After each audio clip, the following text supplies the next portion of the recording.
저런 건 도대체 어디서 배우는 거지?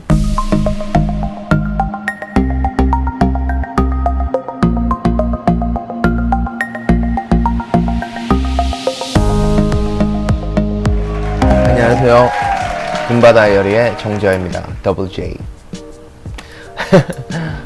일단 이거부터 먼저 읽어드릴게요. 주요 업무, 제품 책임, 기획, 개발, 운영 등을 책임, 핵심 문제에 대한 해결책을 데이터 기반으로 정합성 높게 구성, 제품 시장 적합성을 더 정교하게 찾기 위한 가설 설정 및 검증을 지속,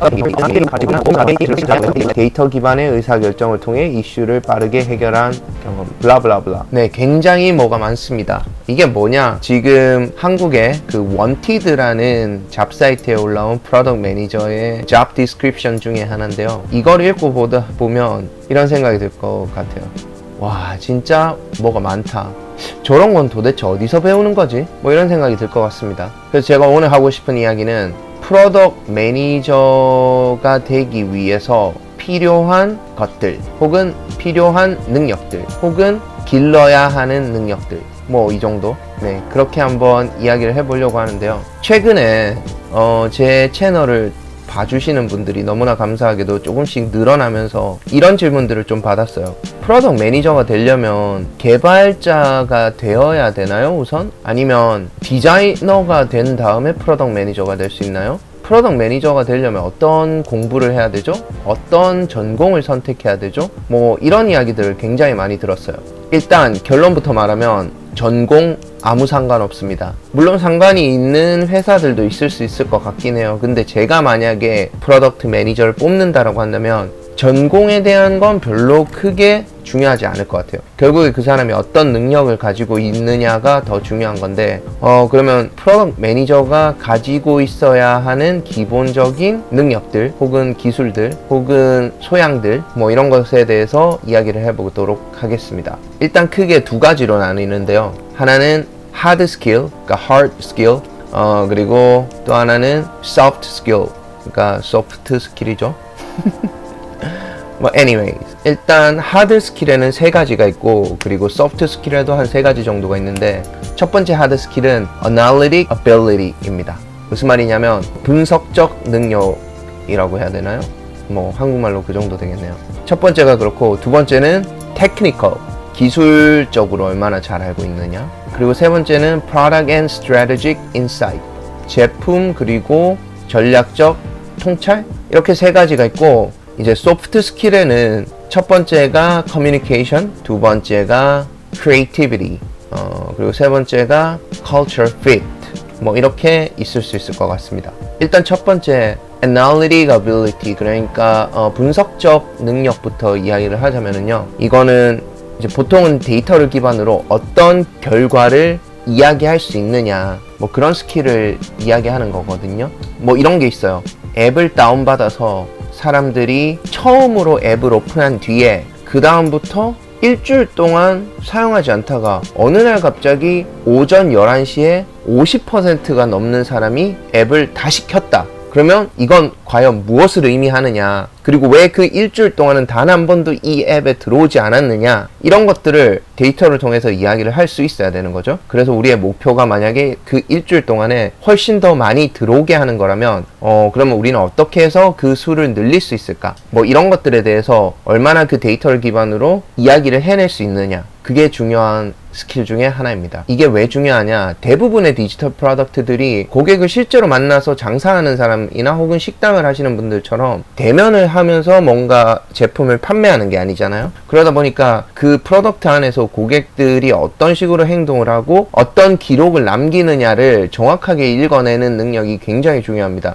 그래서 그걸 기반으로 업데이트를 한다든지, 아니면 새로운 기능을 추가한다든지, 아니면 필요 없는 기능을 때로는 빼기도 한다든지, 혹은 거기에 대한 우선순위를 결정을 한다든지, 이러한 결정을 내리는 거죠. 그런 능력이 필요하고요. 두 번째는 테크니컬, 얼마나 테크니컬 해야 하느냐, 이게 조금 애매하긴 한데, 제가 생각하는 프로덕트 매니저의 테크니컬 어빌리티의 기준은 프로그래머들이랑 개발 관련된 이야기를 할 때 최소한의 막힘없이 이야기를 할 수 있을 정도는 되어야 된다라고 생각을 합니다.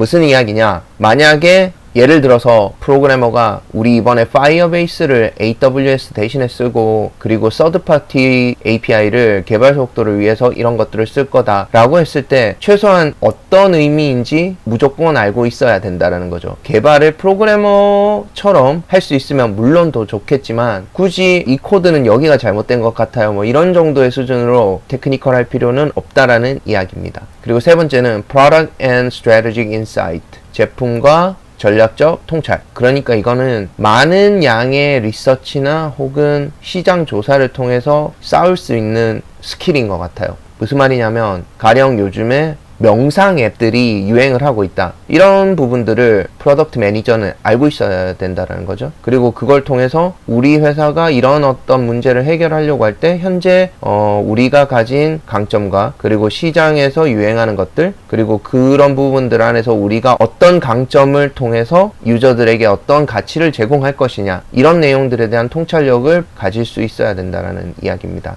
자, 그럼 이제 소프트 스킬을 한번 알아볼게요. 소프트 스킬은 첫 번째가 커뮤니케이션이라고 했는데 이건 뭐 커뮤니케이션이라는 게 물론 말을 잘해야 되는 부분들도 있긴 하지만 프로덕트 매니저 같은 경우에는 여러 스테이크홀더스 그러니까 이해관계자들 사이에서 중간에서 일을 해야 되는 경우들이 많습니다. 무슨 말이냐면 예를 들어서 디자이너가 이 디자인을 무조건 이번에는 써야 된다. 유저들에게 최고의 경험을 제공하기 위해서 그렇게 말했을 때 프로덕트가 개발자한테 가서 이런 요구사항을 말을 하죠. 그랬을 때 프로그래머가 이제 일정 때문에 그렇게까지 개발하는 건 힘들다. 우리 이번에는 iOS에서 제공하는 네이티브 UI를 그냥 쓰는 게 어떻겠냐라고 제공을 했을 때 만약에 디자이너가 안 된다. 우리 이번에는 무조건 이거를 써야 된다. 이 커스텀 UI를 써야 된다. 라고 한다면 그때부터 이제 프로덕트 매니저가 결정을 내려야 되는 거죠. 어떤 중재를 한다든지 아니면 전략적인 어떤 결정을 해야 하는 상황이 생길 수 있다는 거죠. 뭐 이런 식으로 다양한 사람들 그리고 부서와의 관계 안에서 커뮤니케이션을 굉장히 잘해야 되는 그런 일들이 생길 수 있습니다. 뭐 그런 스킬을 말하는 거죠. 그 다음에 크리에이티비티.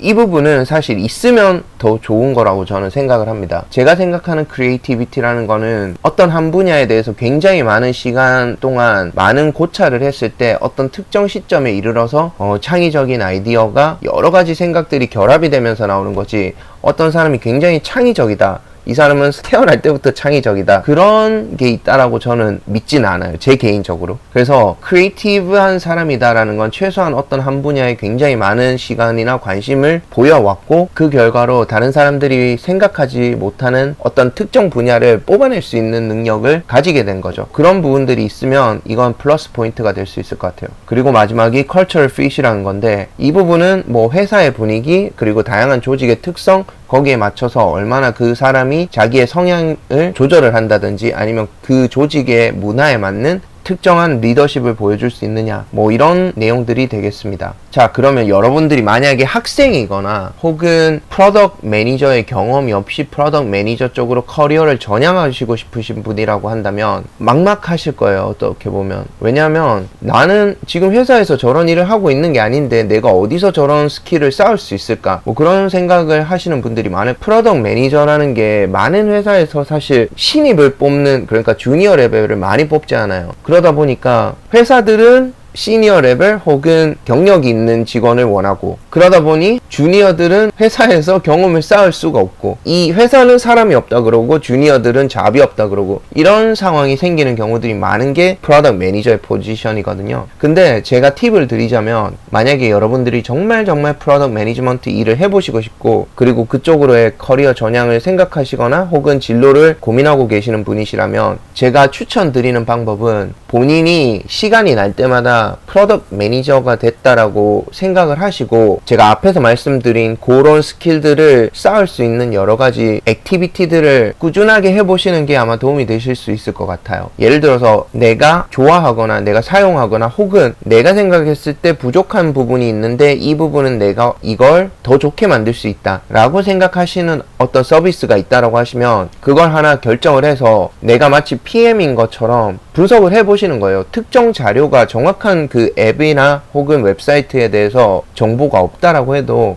가령 이런 거죠. 내가 만약에 카카오톡에 PM이 됐어요. 근데 카카오톡은 한국 사람들이 대부분이 사용하고 한국 안에서만 쓰는 거예요. 카카오톡에서 이번에 미국 시장에 진출하고 싶다, 이런 목표가 있다라고 했을 때 내가 그 타스크를 맡은 PM이면 나는 어떤 식으로 PM의 역할을 수행할 것이냐, 그런 어떤 시뮬레이션을 하는 훈련을 많이 해보시면 도움이 굉장히 많이 될 것 같아요. 자, 그래서 왜 카카오톡이 한국 사람들만 많이 쓰게 되었을까? 그렇다면 카카오톡은 미국으로 진출할 기회가 있었던 건 아니었을까? 혹은 진출하려고 하는 시도를 한 적은 없었을까? 거기에서 왜 제대로 성공하지 못했을까? 그러면 나라면 어떤 식으로 성공을 시킬 것인가? 그러기 위해서는 어떤 일을 해야 되고 어떤 식으로 하면 가능할 것인가? 뭐 이런 식으로 특정 서비스를 결정해서 나만의 방법으로 가상의 시나리오 안에서 PM의 어떤 롤플레이 역할을 많이 하면서 자료나 혹은 머테리얼로 가령 블로그라든지 유튜브라든지 그런 형태로 많이 남기면서 연습을 해보시면 굉장히 많이 도움이 되실 거예요. 일단 오늘은 PM이 되기 위해서 필요한 하드 스킬 그리고 소프트 스킬, 이 두 가지, 그리고 각각의 스킬 안에 있는 총 6가지 스킬에 대해서 한번 이야기를 해봤는데, 혹시나 이 관련해서 더 궁금한 점 있으시면 댓글로 남겨주시면 제가 또 영상으로 찾아뵙겠습니다. 그러면 오늘도 유익하게 들으셨다면 좋아요 그리고 구독 꼭 부탁드리겠습니다. 감사합니다.